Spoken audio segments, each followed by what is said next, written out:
Welcome to Luca and Miguel. Enjoy the video. You begin by enabling the input method.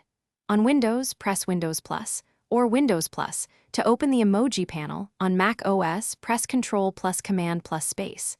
If the shortcut does nothing, make sure Touch Keyboard icon is visible on the taskbar and enable it in taskbar settings, then click the icon. You want direct access, so disable other language input overlays that can block the panel.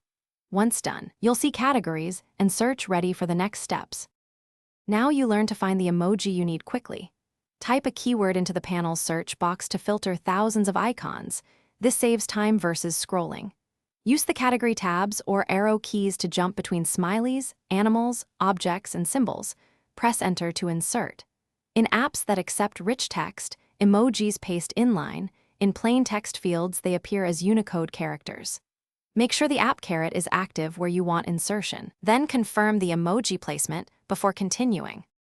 Finish by using advanced options and a key troubleshooting step. If you need frequent reuse, enable clipboard history, Windows plus V, to paste recent emojis quickly. On macOS, use the recent items in the emoji viewer. If the panel won't open, update your OS and keyboard drivers, then reboot. Make sure language settings aren't overriding the shortcut. If problems persist, use a browser-based emoji picker or the character map as a fallback until the native panel is restored. Thanks for watching and please subscribe. It's the best investment you'll ever make.